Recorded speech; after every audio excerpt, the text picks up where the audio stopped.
I'm Scott Allen Miller, and on today's Sam IT, I want to do a little bit of a more practical approach, and I want to talk about one of the ways of looking at performance of your hard drives for your servers. This comes up today because I had a customer who came to us after a long time of working with their vendor who had built them a server for their application, and that server turned out to be incredibly slow, and they couldn't figure out why it was so slow. It turned out to be a couple different things, as is often the case, but one of them was really significant, and that was that the hardware was not designed for the performance that they needed, and the specific bottleneck was in the hard drive. Now, in modern computers today, almost always our storage is our bottleneck. Our CPUs are extremely fast, we have excess cores, we have lots of RAM.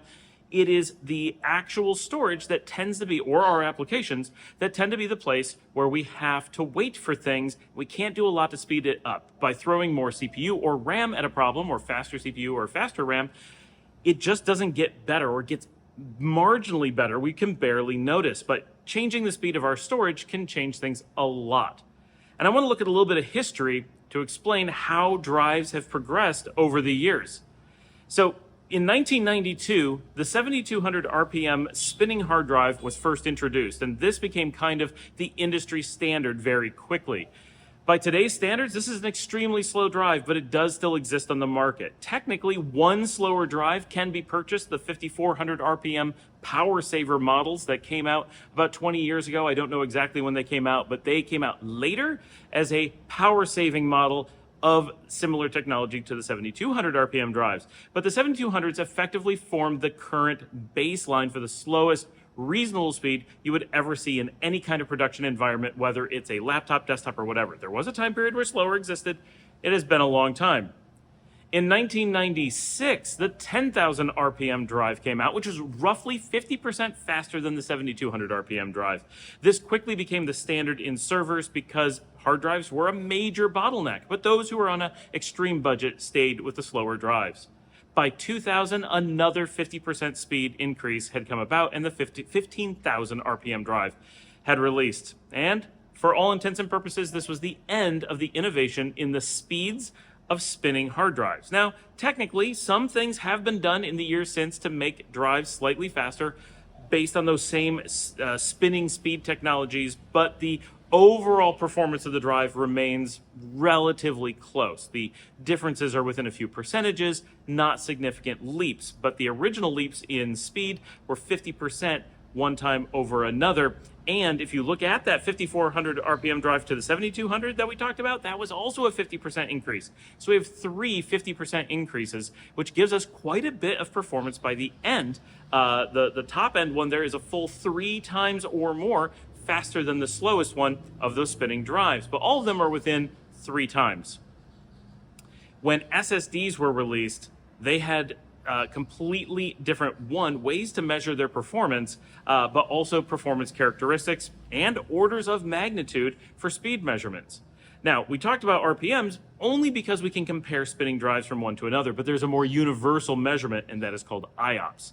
I don't want to dive into exactly what an IOP is. It stands for input-output operations per second, but it is the best way that we have to measure the speed of storage. Nothing is perfect because storage has lots of different speed characteristics. It's not like a bullet where we pretty much measure one thing, velocity, and even there we still have mass and other things to measure, but in general velocity gives you a pretty good idea of what a bullet's going to do. But with drives you do have measurements of throughput, you have the ability to search, you have latency numbers, you have bandwidth numbers, you have caches, so you have different performance under different loads. It gets really complex to measure, but we use IOPS as the best proxy we have for giving relative speeds between things, and it does work pretty well under most circumstances. And it's also important to note that when we care about the performance of drives, it's almost always when we're dealing with line of business applications, which use databases, and databases are controlled almost entirely by IOPS, far more than other workloads. If we were talking about streaming backups, for example, then the conversation may be a little bit different.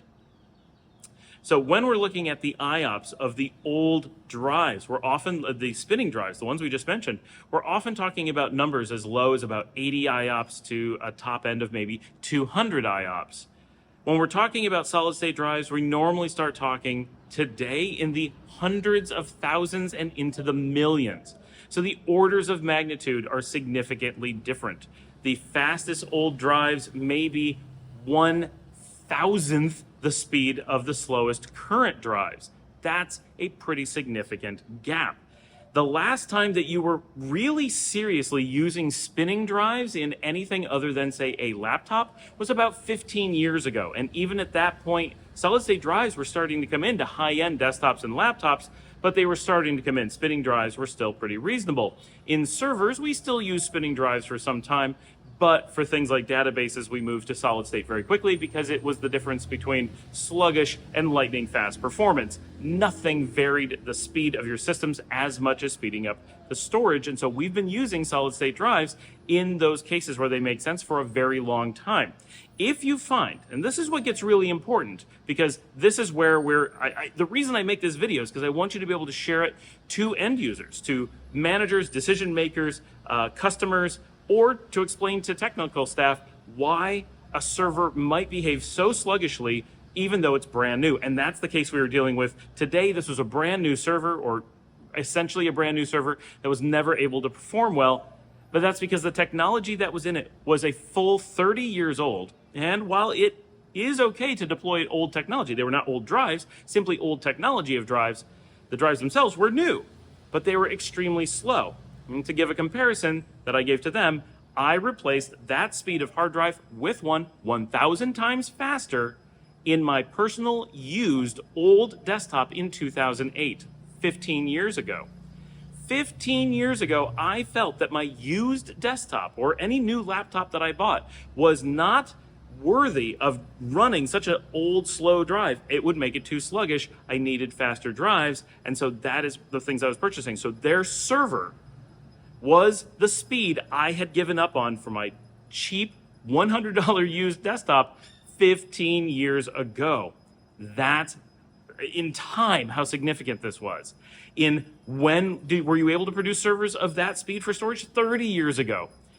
Completely absurd to find, and this was a database running on that old technology. So no, I have a fly today. So the comparison that even the slowest SSD that we could reasonably put into that machine would be 1,000 times faster. And if we were to get a good one, a good modern one, it could easily be 10,000 to 20,000 times faster. Would they notice that? Yes, absolutely. That is their primary bottleneck. Nearly everything in their system is waiting on that one component. And it's the simplest thing to upgrade. And it's unthinkable that such an old, slow technology had been put into that server in the first place. But there is a lot of vendors out there who will do this because they know it's cheap, and they expect that there's no technical person that's going to review it or hold them accountable when they get caught later. And in this case, certainly no one's going to hold that vendor accountable. They're just going to overlook it. They're going to have to go buy things and replace it, move their technology around, and fix the problem in a very expensive way for no reason. And the vendor got away with it. But this is something that people need to understand, that the differences in these things can be dramatic. And when they say, why is this brand new server so slow? The fact that it is new has nothing to do with the fact that its technology in it was a really, really old technology. In the same way, you could buy someone a notepad today, an actual physical paper notepad. And when you say, I need to send this to Shanghai, and it takes a week to get there, and you say, but I could put that in an email and it'll be there in a millisecond. Why is this so slow? It's not that it's not new, it's that you chose a technology that needs to be sent physically. And it's the same thing happening here. The solid state drives are like memory. They happen essentially instantly, whereas the spinning drive is mechanical. It has to move a platter around, move a search head over that platter, and look for the data to read off of it. It has mechanical bottlenecks that you have to wait for. That's a big deal. So this story was so significant, I wanted to be able to share it because I find myself quite often trying to explain the differences in speeds and drives, and people will often come to me, no, it's not normally a server, normally it's a desktop. Why is this desktop so slow and this one so fast? Look, I checked their processors, they're the same, they must be the same speed.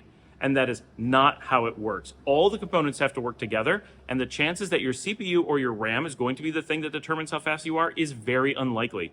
Things like your operating system, your patch levels, and for certain your storage are much bigger factors in almost all cases. There are exceptions, but very few. Thanks for joining me. Please remember to like and subscribe. If you have any questions or comments, please put them below. If you'd like to sponsor the channel, you can buy me a coffee. And if you're looking for IT advisement, my company is ntg.co. I am a consulting CIO, and our services are at your disposal. Thank you for joining me. I'll see you next time. Everyone, I want to thank you so much for taking the time to watch this video, and for all of you who have been supporting this channel over the many years that we have been here. I'm working really hard to get this channel back on track and get videos coming out on a regular basis. And part of that is something we've never done before, and that is give you guys a way to support the channel.